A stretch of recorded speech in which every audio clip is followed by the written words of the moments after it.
We welcome you back to this channel. Today we will explore tales of terror on haunted trains. A girl confronts a chilling presence on an old train, a dark being that hides in a station at midnight, and a figure with empty eyes stalks the passengers of the last train. Go ahead, turn off the lights, and let's take one more step into the world of the unknown. The Lost Station.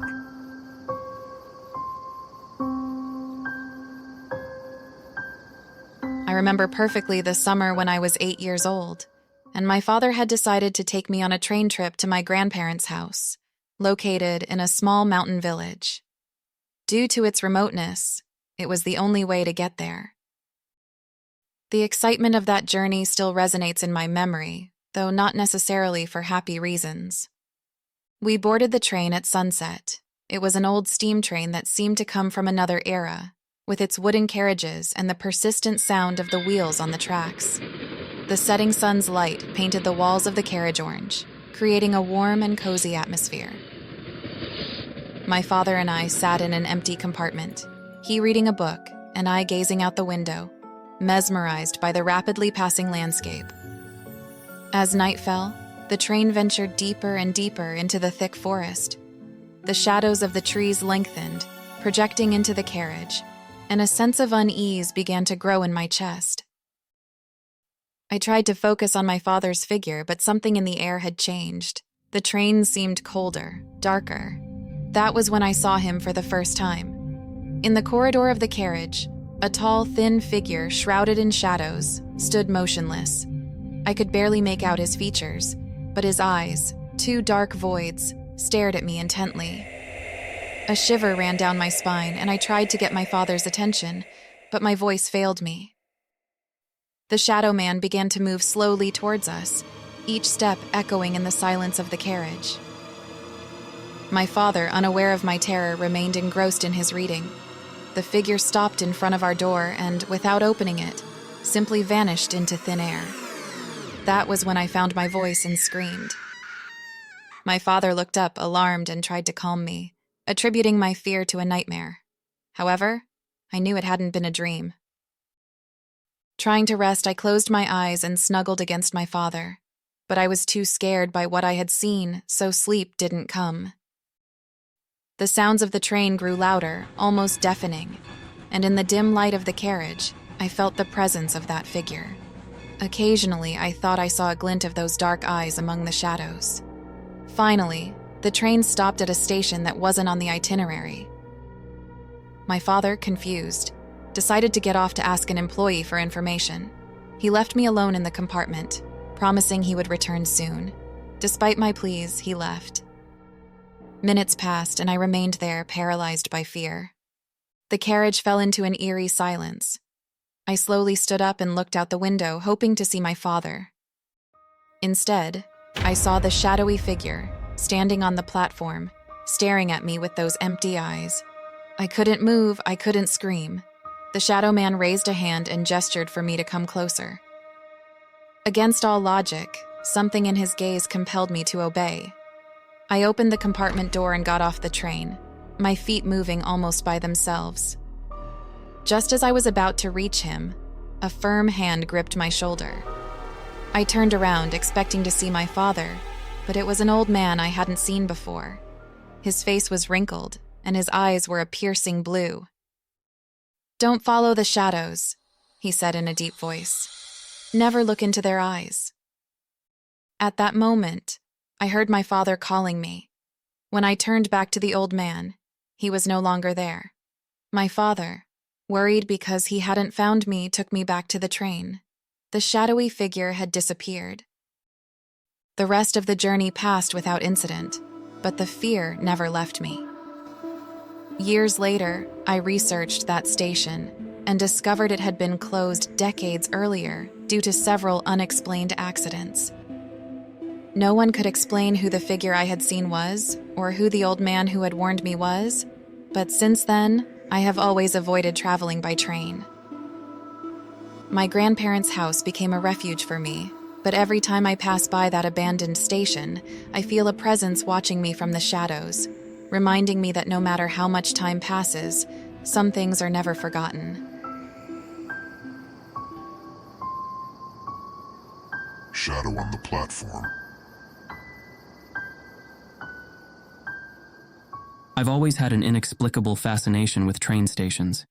Maybe it's the nostalgia, or perhaps the promise of a new destination. However, I'll never forget the night that fascination turned into absolute terror. It was midnight when I arrived at the station. My friends and I had decided to spend the day in a small town outside the city, and the last train back was at 12. After a night of laughter and anecdotes, I found myself alone at the station, while my friends took taxis to their respective homes. The train station was deserted, shrouded in an unsettling gloom. The air was cold, and a thick fog was beginning to form, wrapping everything in a cloak of mystery.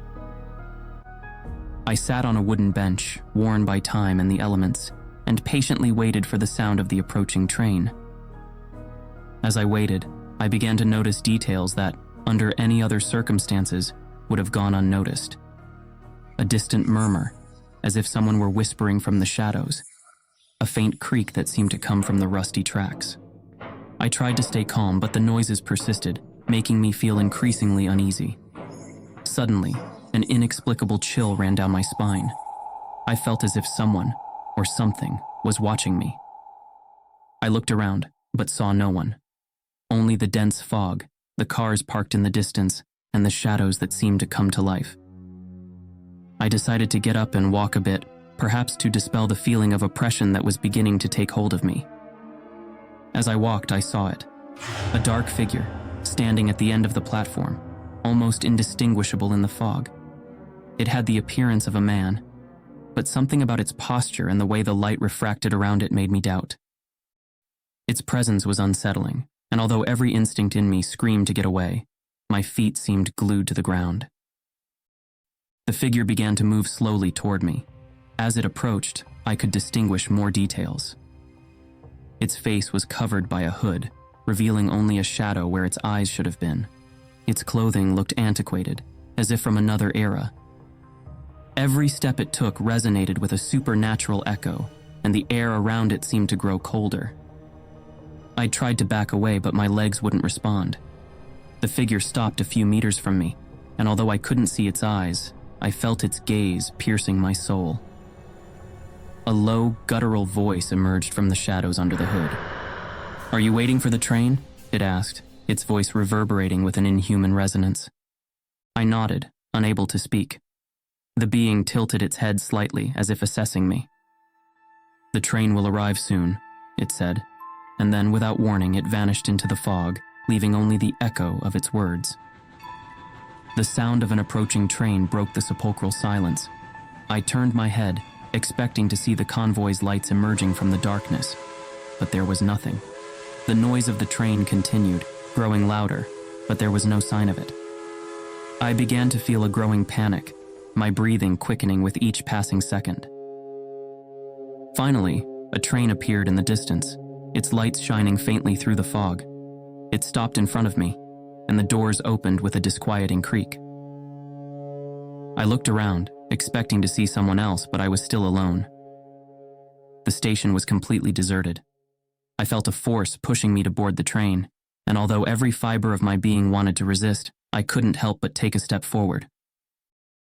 I entered the car, and the doors closed behind me with a final crash. The seats were empty, except for a shadow sitting at the end of the car. It was the same being I had seen on the platform. The train began to move, and I felt my heart pounding with tremendous force. I felt as if the figure at the end of the car wouldn't stop staring at me. I don't know when I fell asleep. I only know that when I woke up with the cold of the early morning piercing my bones, that being had disappeared, and there were more people inside the train. I never knew if it was all a nightmare or a terrifying reality. Since then, I avoid train stations at midnight. The last train.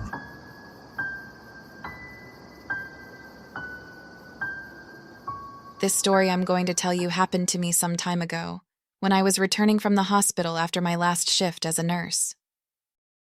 It was a rainy night when I took the last train home. I lived on the outskirts of the city, and that day I wanted to get home quickly. The station was almost deserted, with only a couple of people scattered under the moldy roofs, waiting to hear the arrival of the train.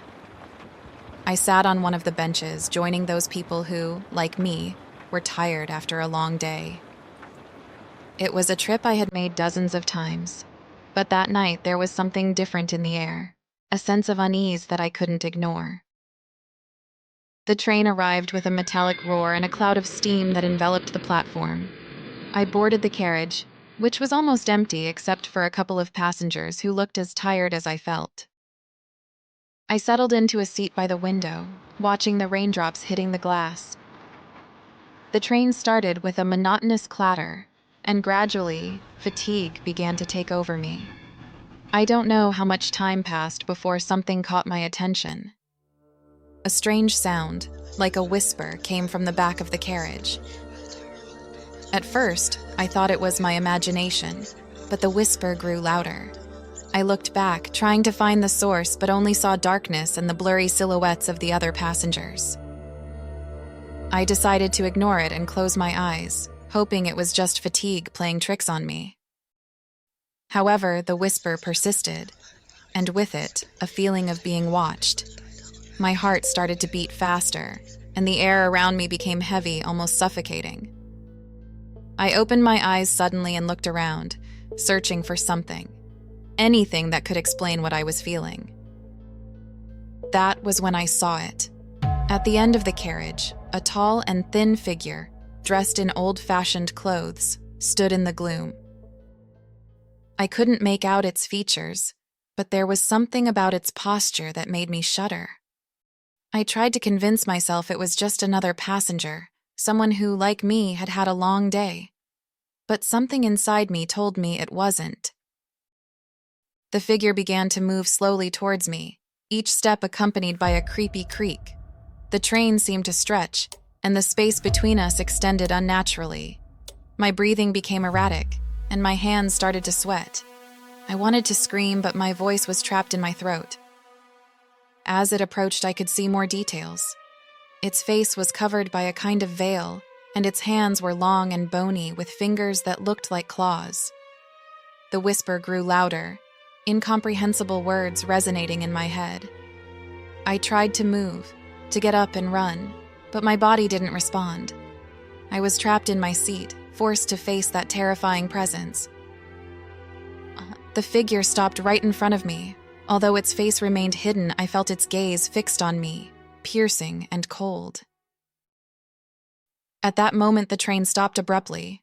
The lights flickered and went out completely, leaving me in total darkness. The whisper turned into a high-pitched scream, a sound that seemed to come from the depths of hell itself. Suddenly, everything went silent. The lights came back on, and the figure was gone. I quickly stood up, my heart pounding, and ran to the door of the carriage. The train had arrived at my station, and without thinking twice, I ran to the platform. I hurried to the station exit, determined to leave that experience behind. But just before leaving, I heard the whisper again, soft and almost imperceptible, blending with the sound of the rain. I glanced back at the train one more time, and there in one of the windows I saw the figure watching me, its empty eyes fixed on me. I ran home without looking back. Since that night, I never took the last train again, and I avoided the station as much as I could. But even today, on stormy nights, when the wind blows hard and the rain hits my window, I can hear that whisper, reminding me that there are things in this world beyond our understanding.